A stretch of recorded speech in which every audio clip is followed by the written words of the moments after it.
Assalamualaikum warahmatullahi wabarakatuh. Ketemu lagi dengan Dini Wahyudi Kurniawan di vlog saya. Kali ini saya akan share pengalaman saya menyekolahkan anak di Australia. Ready to go to school? Okay, Ali. Ayo.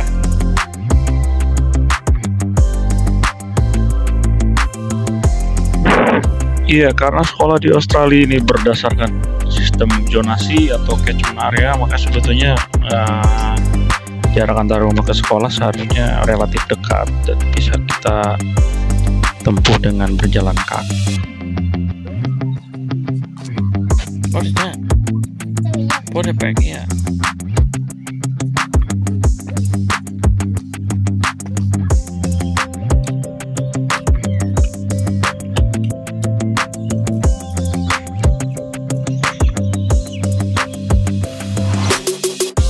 Salah satu yang perlu diperhatikan juga keselamatan siswa atau anak sekolah ini sangat dijaga, sehingga jadi setiap lingkungan sekolah atau zona sekolah itu ada peringatan seperti ini, jadi tidak boleh melaju menggunakan kendaraan lebih dari 40 km.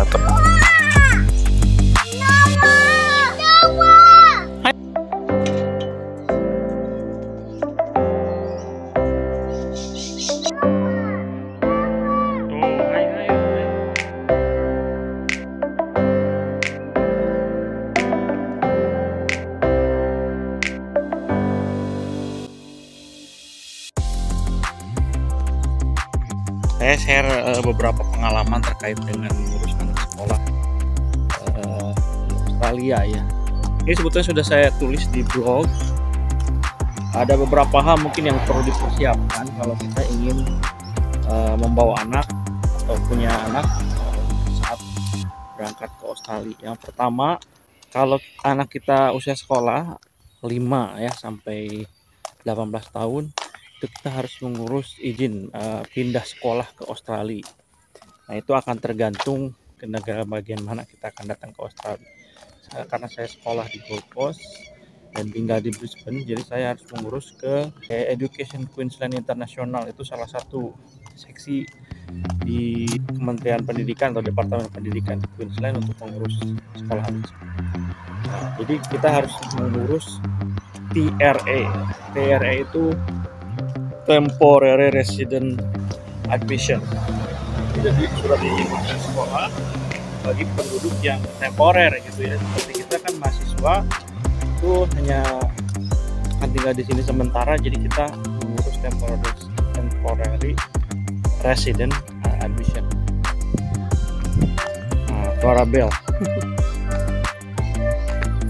Suara bel anak saya. Ada beberapa persyaratan yang harus kita penuhi. Ini beberapa persyaratannya ada di sini. Nah, itu beberapa persyaratan. Kurang lebih beberapa persyaratannya itu untuk menunjukkan sebetulnya visa yang akan kita pakai itu apa, enrollment di sekolahnya apa gitu ya. Terus juga kita harus bayar biaya pendaftaran. Nah, TRA ini juga selain meminta izin juga untuk menentukan eligibility kita, jadi anak kita itu harus bayar apa tidak. Itu akan tergantung kepada status visa kita. Misalkan di beberapa negara bagian itu ada yang menggratiskan bagi mahasiswa, baik yang S2 ataupun S3. Tapi ada di beberapa bagian yang kita harus membayar ya. Jadi itu harus dicek dulu apakah kita eligible untuk di waive ya, dikasih kompensasi atau tidak. Kalau misalkan tidak di waive, itu setiap anak tuh harus bayar kurang lebih 5.000 per tahun.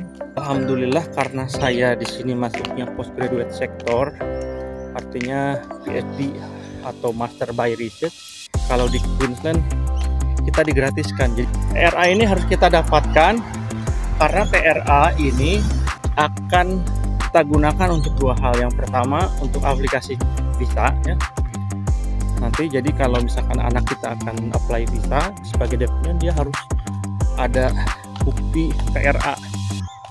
Nanti di sini mau sekolah di mana. Yang kedua untuk daftar ke sekolah, untuk enroll ke sekolah ya. Nah, ini penting, jadi TRA itu harus diurus pertama kali kalau kita ingin membawa anak. Nah, sekarang yang kedua ya, enrollment ke sekolah. Nah, enrollment ke sekolah atau daftar ke sekolah itu tadi syaratnya adalah TRA tadi ya. Yang kedua, syarat enrollment itu adalah bukti tinggal ya. Karena di Australia sekolah di sini menggunakan sistem zonasi atau catchment area. Jadi seorang anak itu pasti bisa diterima di sekolah negeri ya, selama ya dia tinggal di daerah catchment atau di daerah zonasi sekolah tersebut. Jadi untuk daftar ke sekolah ada beberapa persyaratan ya.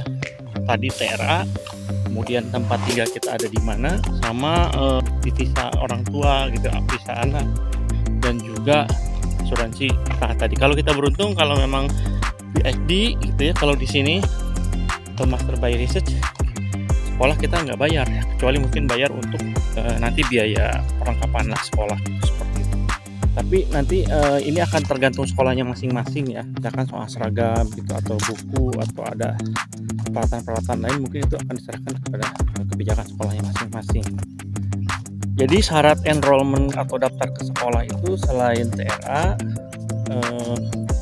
tempat tinggal, visa, tapi juga anak itu harus diinterview. Jadi kalau di sini waktu itu saya daftar ke sekolah, anaknya disuruh datang ke sekolah, diinterview sama perwakilan sekolah. Kurang lebih dia akan menjelaskan di sini sekolahnya seperti apa, jamnya dari jam berapa, seragamnya seperti apa, buku apa yang harus dibeli gitu ya. Jadi ada interaksi awal antara pihak sekolah dengan anak langsung, sehingga teorinya memang agak sulit ya, atau tidak memungkinkan daftarkan anak ke sekolah tanpa kita sudah punya rumah, tanpa kita dapat TRA, tanpa kita sudah di sini. Jadi kalau yang mungkin kalau bapaknya atau ibunya sudah di sini, anaknya nyusul, bisa mungkin daftar, tapi tetap aja harus interview ya. Nah, yang ketiga di sini informasi yang bisa saya sampaikan tadi, sistem sekolah di sini kalau yang namanya primary school ataupun anak itu bisa masuk sekolah negeri itu sejak kelas 0 ya. Kelas 0 disebut dengan preparation, itu usianya 5,5 sampai 6 tahun, sebutnya preparation atau kelas persiapan gitu ya untuk masuk SD. Lalu setelah itu bisa masuk kelas 1 sampai kelas 6. Itu disebut primary system gitu ya. Jam sekolahnya kalau di tempat saya, anak itu masuk jam 8.30, tapi biasanya bel pertama jam 8.20, udah baris anak-anak masuk ke sekolah, kemudian 8.30 masuk. Nah kalau anaknya terlambat, dia harus masuk lewat kantor, jadi harus izin dulu. Jadi jam 8.30 gerbang pasti ditutup, semua dikunci. Kalau ada anak yang terlambat harus lewat administrasi sekolah. Jadi ya, jangan terlambat kalau di sini. Terus pulangnya jam berapa? Pulangnya jam 2.30 atau jam setengah 3 sore. Nah di antara itu ada jeda istirahat jam setengah 10, setengah 11 kalau tidak salah, dan setengah 2 gitu. Jadi ada 2 istirahat break untuk main dan makan siang. Kemudian yang ketiga di sini inklusif ya, umum. Jadi tidak membeda-bedakan agama, misalkan ras, pendatang, penduduk sini atau pelajar, datang sama ke sekolahnya, sama kalau sekolah negeri. Oke, jadi tambahannya sekolah negeri itu standar semua. Jadi pengalaman saya waktu itu cari sekolah di Gold Coast ya, di Gold Coast, di Southport dan Labrador.